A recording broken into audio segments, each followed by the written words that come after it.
Welcome students to easy business.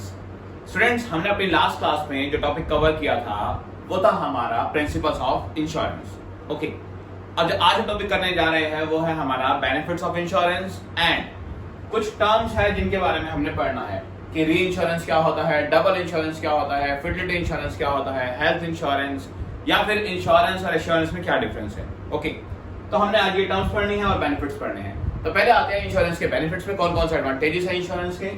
देखिए student, first of all क्या है कि प्रोवाइडिंग प्रोटेक्शन।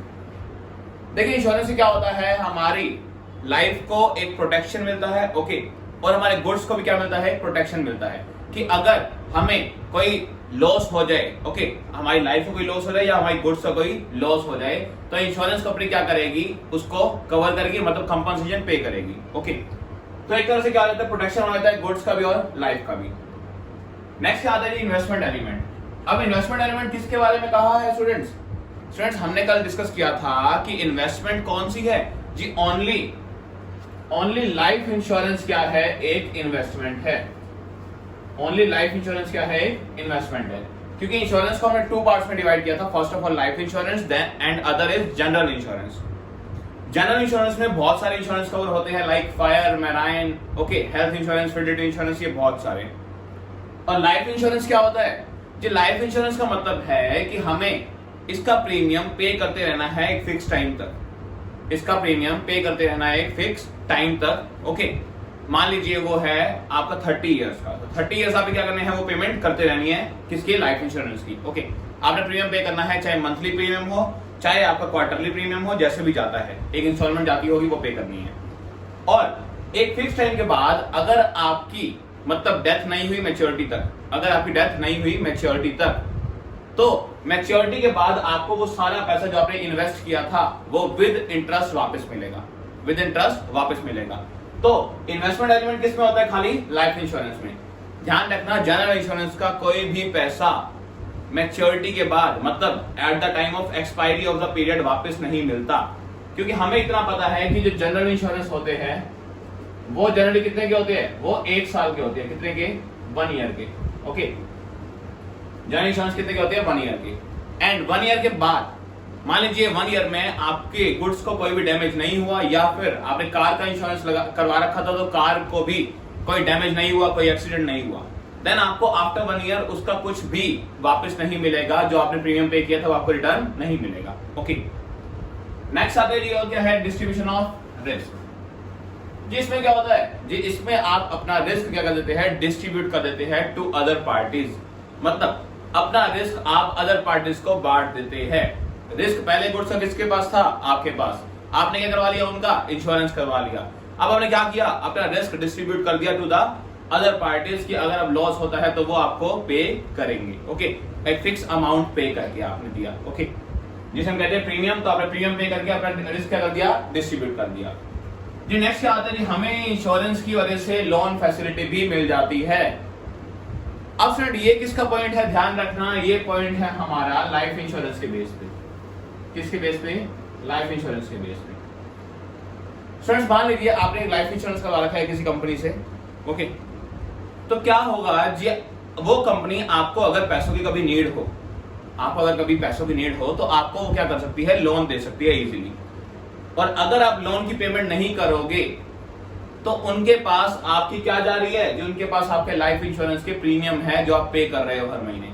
ओके, तो वो अगर आप लोन उनको रीपे नहीं करोगे तो वो आपको क्या करेगी, वहां से वो आपका पैसा कवर कर लेगी। ओके, आपके इंश्योरेंस में से आपके पैसे कवर कर लेगी। तो आपको लाइफ इंश्योरेंस के बेस पे क्या मिल जाती है, लोन की फैसिलिटी भी प्रोवाइड हो जाती है। ओके, ये नेक्स्ट क्या है, एनकरेजमेंट टू सेविंग। देखिए फ्रेंड, लाइफ इंश्योरेंस एक तरह से क्या है, एक सेविंग का तरीका भी है। ये हमें एनकरेज करता है, प्रोत्साहित करता है किस लिए, सेविंग करने के लिए। जी सेविंग का तरीका कैसे है जी, हमें क्या करना है, हमें अपनी लाइफ को अगर सिक्योर करना है तो हमें मान लीजिए हमारी मंथली इनकम है 50,000। ओके, उसमें से हमें 2,000 रुपीज एक प्रीमियम पे करना ही करना है। ओके, तो ये 2,000 रुपीज क्या है, एक तरह से हम क्या कर रहे हैं, सेव कर रहे हैं। किसमें? एक लाइफ इंश्योरेंस में, एक इंश्योरेंस कंपनी में सेव कर रहे हैं, जो हमें फ्यूचर में एक बल्क अमाउंट होके मिल जाएगा वापस। ओके, विद इंटरेस्ट हमें सारा पैसा ये वापस मिल जाएगा। तो एक तरह से क्या करता है, ये एनकरेज करता है किसको, सेविंग्स को। नेक्स्ट है जी help in economic development of the country. अब कंट्री की इकोनॉमिक डेवलपमेंट में कैसे हेल्पफुल है ये इंश्योरेंस कंपनी? देखिए स्टूडेंट्स जी, क्या होता है, अब ये इंश्योरेंस कंपनी को जब पैसा मिलता है बहुत सारा, तो इंश्योरेंस कंपनी आगे नीडेड पर्सन को लोन भी प्रोवाइड कर देती है। नीडेड पर्सन को लोन भी प्रोवाइड कर देती है, चाहे वो सिक्योरिटी बेस हो, मतलब कुछ ना कुछ हमें गिरवी रखना पड़ेगा उस लोन को लेने के लिए। ओके, लेकिन जिस भी बिजनेसमैन को कोई नीड हो लोन की, तो ये इंश्योरेंस कंपनी क्या करती है, देखिए इनके पास एक लार्ज फंड इकट्ठा हो जाता है। एक लार्ज फंड इनके पास इकट्ठा हो जाता है। कैसे? बहुत से लोग इंश्योरेंस करवाते हैं तो इनके पास क्या आती है, उनकी पॉलिसीज आती है। तो ये क्या करते हैं, ये उन फंड को आगे लोन दे देते हैं, किसको? बड़े बड़े बिजनेसमैन या इंडस्ट्रीज को। ओके, अब वो इंडस्ट्री या बिजनेसमैन क्या करते हैं जी, वो कंट्री की इकोनॉमिक में डेवलपमेंट में हेल्प करते हैं। कैसे? देखिए, नई नई इंडस्ट्रीज ओपन करेंगे, नए नए बिजनेस एस्टेब्लिश करेंगे। ओके, उससे क्या होगा जी, उससे हमारे जो अनएम्प्लॉयड पर्सन है उनको क्या मिलेगी? एम्प्लॉयमेंट मिलेगी, रोजगार मिलेगा। ओके, अब क्या होगा, अनएम्प्लॉयमेंट खत्म होगी, हमारी कंट्री क्या करेगी? डेवलप करेगी। ओके, तो ये क्या करते हैं जी, हमारी कंट्री की इकोनॉमिक डेवलपमेंट में भी हेल्प करते हैं by giving the loan to the businessman या इंडस्ट्री। ओके, नेक्स्ट है जी मोर एम्प्लॉयमेंट। मोर एम्प्लॉयमेंट का मतलब क्या है जी, देखिए आजकल बहुत ज्यादा इंश्योरेंस कंपनी ओपन होती जा रही है। ओके, अब इंश्योरेंस के बिजनेस जितने बढ़ते जाएंगे उतनी ही क्या होगी, उतनी ही हमें एम्प्लॉयर्स की नीड होगी। ओके, तो अनएम्प्लॉयड पर्सन को क्या मिल जाती है, इसमें एम्प्लॉयमेंट मिल जाती है due to insurance. And last क्या है जी, रिबेट इन इनकम टैक्स जी, अंडर सेक्शन 80D हमारा जो इनकम टैक्स में रिबेट्स है उसमें 80D के अंडर हमें इंश्योरेंस प्रीमियम जो हम पे करते हैं उसका रिबेट मिल जाता है। मतलब हमने मान लीजिए हमें प्रॉफिट है 5 लाख रुपए, हमारा प्रॉफिट कितना है 5 लाख रुपए, और हमारा साल में जो हम इंश्योरेंस का प्रीमियम पे करते हैं वो है मान लीजिए 25,000 रुपए। ओके, तो हमें क्या मिल जाएगा, उस इंश्योरेंस प्रीमियम पे हमें टैक्स नहीं देना, हमें उस पर टैक्स की क्या मिल जाएगी, छूट मिल जाएगी। ओके, तो हमें बेनिफिट किसका मिल जाता है जी, इनकम टैक्स का भी बेनिफिट मिलता है कि हमें जो अमाउंट हमने एज एन इंश्योरेंस पे किया उसके ऊपर टैक्स नहीं देना। तो हमें टैक्स देना पड़ेगा 4,75,000 पे, वो इंश्योरेंस का अमाउंट हमें हटा लेना है वहां से। हम दिखा सकते हैं कि हमने क्या किया है, हमने ये प्रीमियम पे किया था इंश्योरेंस का, और अंडर सेक्शन 80D के कवर होता है ये हमारा क्या, इंश्योरेंस का अमाउंट। ओके, तो फ्रेंड्स ये थे हमारे बेनिफिट्स या एडवांटेजेस ऑफ इंश्योरेंस, कौन कौन से होते हैं, क्या क्या फायदे हैं इंश्योरेंस के। अब कुछ टर्म्स पढ़ते हैं जो कि इंपॉर्टेंट हैं। फर्स्ट ऑफ ऑल इन दो टर्म्स को जानते हैं, री इंश्योरेंस और डबल इंश्योरेंस क्या है। देखिए स्टूडेंट्स, री इंश्योरेंस का मीनिंग क्या है बहुत डीपली समझना। एक पर्सन था ए, ओके, वो एक एक्स कंपनी के पास गया। वो किसके पास गया, एक एक्स कंपनी के पास गया इंश्योरेंस करवाने। मान लीजिए इसने कहा कि मुझे 10 लाख का इंश्योरेंस करवाना है, मुझे 10 लाख का इंश्योरेंस करवाना है किसी प्रॉपर्टी का। ओके जी, एक्स कंपनी ने हाँ तो कर दी, लेकिन एक्स कंपनी को लगता है कि एक्स कंपनी इतना लॉस बियर अकेले नहीं कर पाएगी, कि उसकी कैपेबिलिटी 10 लाख का लॉस अकेले बियर करने की नहीं है। तो इसमें क्या होगा जी, अब एक्स कंपनी आगे इसमें से कुछ इंश्योरेंस किससे करवा लेगी, एक्स कंपनी की बात कर रहा हूं मैं उस पार्टी की बात नहीं कर रहा जो इंश्योरेंस करवाने आया था। मैं कह रहा हूं इंश्योरेंस कंपनी दूसरी किसी इंश्योरेंस कंपनी से थोड़ा बहुत अमाउंट क्या करवा लेगी, इंश्योर्ड करवा लेगी। कैसे, वो सुनिए। मान लीजिए एक्स कंपनी कह रही है कि मैं 7 लाख तक का लॉस तो खुद बियर कर लूंगी। ओके, बाकी 3 लाख का इंश्योरेंस किससे करवा देगी, ये वाई कंपनी से। किससे, वाई कंपनी से। ओके, अब क्या होगा जी, देखिए इसने क्या किया, 10 लाख का जो लॉस था इसने तो 10 लाख का इंश्योरेंस ले लिया। ओके, एक्स कंपनी ने कहा कि मैं 10 लाख अकेले बियर नहीं कर सकती, तो 7 लाख तो मैं अपने पास रख लेती हूँ, 3 लाख का आगे किसी और से इंश्योरेंस करवा लेती हूँ। ओके, अब जब ए को लॉस होगा, ए का जब प्रॉपर्टी का लॉस होगा, देन ये दोनों कंपनी ही क्या करेगी, मिलके क्या करेगी, पे करेगी उस लॉस को। ओके, क्योंकि एक्स कंपनी की लायबिलिटी खाली कितनी है, 7 लाख तक, क्योंकि उसे पता है कि वो उसकी लिमिट ही इतनी है कि वो इतना ही लॉस बियर कर पाएगी, इससे ज्यादा लॉस बियर नहीं कर पाएगी। ओके, तो जब एक इंश्योरेंस कंपनी किसी और इंश्योरेंस कंपनी से इंश्योरेंस करवा ले तो उसे हम क्या कहते हैं, री इंश्योरेंस। क्या, री इंश्योरेंस। और अब आते हैं किस पे, डबल इंश्योरेंस पे। जी डबल इंश्योरेंस क्या होता है वो सुनिए जी। यहां पर एक पर्सन है ए, ओके, वो क्या कर रहा है, वो 2-3 कंपनी से ए करवा रहा है इंश्योरेंस। मान लीजिए एक्स और जेड कंपनी है अलग अलग, एक्स कंपनी अलग है, वाई अलग है और जेड अलग है। तो यहां पर क्या है, ए जाकर अलग अलग कंपनी से क्या करवा रहा है, इंश्योरेंस करवा रहा है। ओके, तो इसे क्या कहेंगे, डबल इंश्योरेंस। मतलब एक या एक से ज्यादा इंश्योरेंस कंपनी से इंश्योरेंस करवा लेना, किसका जी, इंश्योर्ड का, तो उसे क्या कहते हैं, डबल इंश्योरेंस। अब देखिए लाइफ इंश्योरेंस के केस में इसका क्या बेनिफिट मिलेगा वो सुनिए। देखिए लाइफ इंश्योरेंस के केस में मान लीजिए इसने एक्स कंपनी से करवाया है 3 लाख का, वाई कंपनी से 4 लाख का और मान लीजिए जेड कंपनी से 5 लाख का।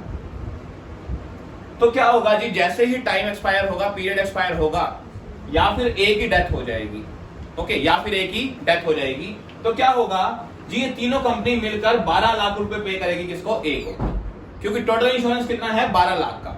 लाइफ इंश्योरेंस के केस में बात कर रहा हूं, ध्यान रखना, क्योंकि लाइफ इंश्योरेंस के केस में सारा का सारा पैसा वापस देगी हर एक कंपनी, क्योंकि हम जी प्रीमियम तीनों कंपनी को पे कर रहे हैं, एक्स को भी, वाई को भी और जेड को भी, ओके।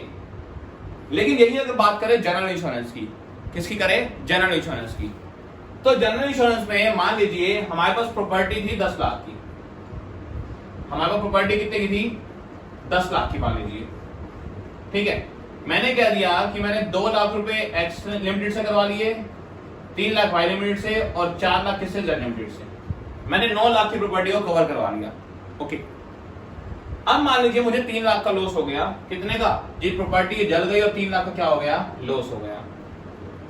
तो अब इसका मतलब ये नहीं कि एक्स लिमिटेड भी 2 लाख देगा, वाई लिमिटेड 3 लाख देगा, जेड लिमिटेड 4 लाख देगा जी। जितने का लॉस हुआ है जनरल इंश्योरेंस में खाली वही पैसा मिलता है जितने का लॉस होता है, बस, उससे ज्यादा कुछ नहीं, ओके। तो लॉस कितने का हुआ, 3 लाख। अब ये 3 लाख तीनों कंपनी सहेगी, एक्स, वाई और जेड। कौन पे करेगी, तीनों कंपनी एक्स, वाई और जेड मिलकर, किसमें जी, जिस रेशियो में हमने क्या करवा रखा है, उनसे इंश्योरेंस करवा रखा है उसमें। तो क्या आ गया जी रेशियो, 2:3:4, ओके।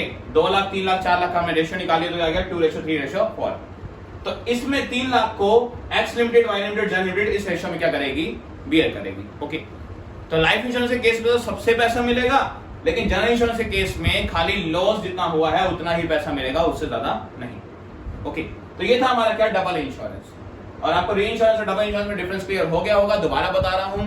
री इंश्योरेंस का मीनिंग क्या है, ये री इंश्योरेंस है जब एक इंश्योरेंस कंपनी खुद उतना लॉस बियर ना कर पाए जितने का इंश्योरेंस हुआ है, वो क्या करती है, वो आगे किसी और कंपनी से थोड़े बहुत पार्ट का इंश्योरेंस करवा ले, तो उसे हम कहते हैं री इंश्योरेंस, ओके। और डबल इंश्योरेंस का मतलब क्या है जी, डबल इंश्योरेंस का मतलब है कि मैं जा रहा हूं और मैं अलग अलग कंपनी से क्या करवा रहा हूं, इंश्योरेंस करवा रहा हूं। तो यहां पर बात मेरी हुई है, इंश्योरेंस कंपनी की नहीं हुई डबल इंश्योरेंस के केस में, ओके। तो स्टूडेंट आई थिंक ये टर्म्स क्लियर हो गई होगी आपको। अब बात करते हैं इंश्योरेंस या एश्योरेंस की। जी देखिए, इंश्योरेंस हम जनरली यूज करते हैं जनरल लाइफ इंश्योरेंस के लिए, जो जनरल इंश्योरेंस होते हैं हमारे उनके लिए, ओके। और एश्योरेंस वर्ड हम यूज करते हैं किसके लिए, लाइफ इंश्योरेंस के लिए, किसके लिए, लाइफ इंश्योरेंस के लिए। और आपको इन दोनों में डिफरेंस पता है कि लाइफ इंश्योरेंस में क्या होता है जी, लाइफ इंश्योरेंस में आपको सिक्योरिटी तो मिलती ही मिलती है, साथ में क्या मिलती है जी, इन्वेस्टमेंट भी, क्या मिलती है, इन्वेस्टमेंट भी, कि आपने जो पैसा लगाया है आपको वो सारा पैसा एक फिक्स टाइम के बाद या फिर on the happening of any event सारा पैसा मिल जाएगा। तो उसे हम क्या कहते हैं, उसे हम एश्योरेंस कहते हैं, ओके। और जनरल इंश्योरेंस को हम कहते हैं इंश्योरेंस। मान लीजिए कार का इंश्योरेंस करवाया या फिर कोई भी ऐसा इंश्योरेंस जो 1 साल के लिए है, तो उसे हम क्या कहते हैं, इंश्योरेंस। इंश्योरेंस में क्या होता है, आपको इन्वेस्टमेंट का बेनिफिट नहीं मिलता, मतलब जो आपने प्रीमियम पे कर दिया वापस नहीं मिलना, ओके। अब क्या होता है जी, लास्ट टाइम आ गया हमारी हेल्थ इंश्योरेंस और फर्टिलिटी इंश्योरेंस, ये क्या होता है वो सुनिए। देखिए स्टूडेंट्स, हेल्थ इंश्योरेंस क्या होता है वो सुनिए। हेल्थ इंश्योरेंस भी एक टाइप का जनरल इंश्योरेंस ही है, जो कि 1 साल के लिए होता है। फर्स्ट थिंग तो ये कि ये क्या है, एक टाइप का जनरल इंश्योरेंस जो 1 साल के लिए ही होता है। सेकेंड थिंग जी, हेल्थ इंश्योरेंस के लिए आपका पहले चेकअप होता है।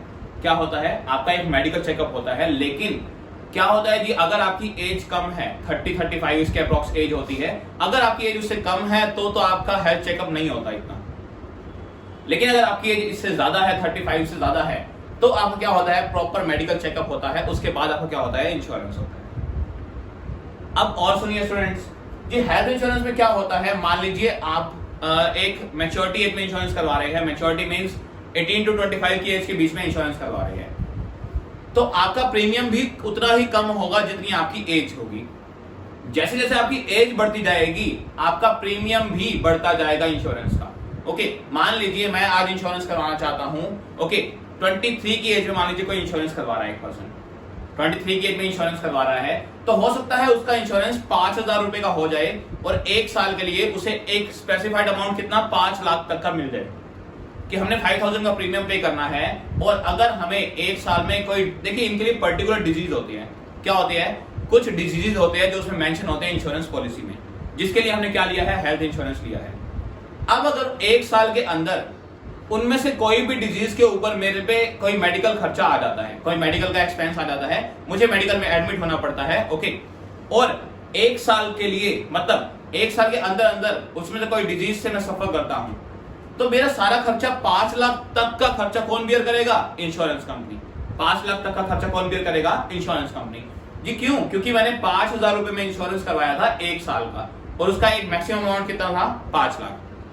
लेकिन अब स्टूडेंट्स एक चीज ध्यान रखना, अगर आपका मेडिकल का खर्चा आया 2 लाख तो इंश्योरेंस कंपनी 2 लाख पे करेगी।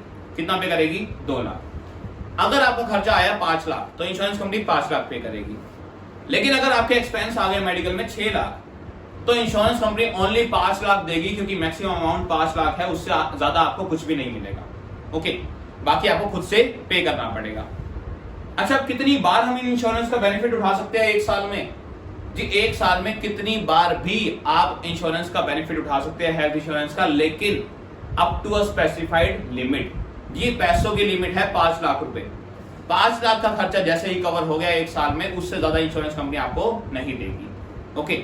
तो स्टूडेंट्स ये था हमारा क्या, हेल्थ इंश्योरेंस एज के हिसाब से होता है। और जैसे मैंने कहा 23 की एज में इंश्योरेंस वो हो रहा है 5,000 रुपए का। अगर आपकी एज मैं कह रहा हूं 40 है, कितनी है, 40 है, तो वही इंश्योरेंस 5 लाख रुपए का इंश्योरेंस आपका 15,000 के आसपास होगा। क्यों होगा जी? आपकी एज ज्यादा है और आपको डिजीज होने के चांसेस ज्यादा है, तो आपसे प्रीमियम क्या लेंगे, ज्यादा लेंगे, ओके। तो स्टूडेंट आई थिंक अच्छे से क्लियर हो गया होगा हेल्थ इंश्योरेंस क्या होता है, कैसे होता है। First of all general insurance होता है, एक मैक्सिमम लिमिट होती है, उतना ही मिलता है, 1 साल का होता है। 1 साल बाद आपको वो पैसा वापस नहीं मिलना जो आपने प्रीमियम पे किया था, ओके। एज के अकॉर्डिंग होता है, मेडिकल चेकअप होता है। तो ये सारे पॉइंट्स किसमें थे, हमारे हेल्थ इंश्योरेंस में। अब बात करते हैं जी लास्ट हमारा क्या है, फिडेलिटी इंश्योरेंस। ये क्या होता है स्टूडेंट्स, ये सुनिए जी। जब एक कंपनी को अपने एम्प्लॉयज के ऊपर थोड़ा डाउट हो, या फिर कंपनी के गुड्स और कैश के ऊपर कोई एम्प्लॉय हो, गुड्स और कैश को जो हैंडल करता है वो कौन हो, कोई एम्प्लॉय हो, तो कंपनी उस केस में कि एम्प्लॉय की चोरी या एम्प्लॉय की फ्रॉड या एम्बेजलमेंट के केस में कंपनी क्या करेगी, कंपनी एक इंश्योरेंस करवा लेगी, फिडेलिटी इंश्योरेंस। कौन सा, फिडेलिटी इंश्योरेंस। जिससे क्या होगा जी, अगर आपके जो एम्प्लॉय है जो काम कर रहे हैं, अगर उन्होंने कोई पैसा चोरी कर लिया या फिर वो गुड्स लेके चले गए आपकी, ओके, कोई गुड्स की चोरी कर ली, तो आपको इंश्योरेंस कंपनी उसके लिए क्या करेगी, पे करेगी, ओके। तो ये फिडेलिटी इंश्योरेंस किसके लिए होता है, स्पेशल कंपनी के एम्प्लॉयज के लिए, कंपनी के एम्प्लॉयज के लिए, उनकी डिसऑनेस्टी, उनका फ्रॉड या उनके उस पर्पस के लिए, ओके। अगर हम एम्प्लॉयज की डिसऑनेस्टी या फ्रॉड के ऊपर कोई क्या करवा लेते हैं, इंश्योरेंस करवा लेते हैं, तो उसे क्या कहते हैं, फिडेलिटी इंश्योरेंस, ओके। तो स्टूडेंट यही था हमारा इंश्योरेंस का सारा चैप्टर। आई थिंक आपको ये चैप्टर पूरा क्लियर हो गया होगा। इंश्योरेंस का चैप्टर हमारा यहाँ पर कंप्लीट होता है। नेक्स्ट टॉपिक में हम अपने नेक्स्ट चैप्टर कवर करेंगे। टिल देन स्टूडेंट, वीडियो पसंद आए तो लाइक जरूर करना। मिलते हैं स्टूडेंट्स नेक्स्ट क्लास में।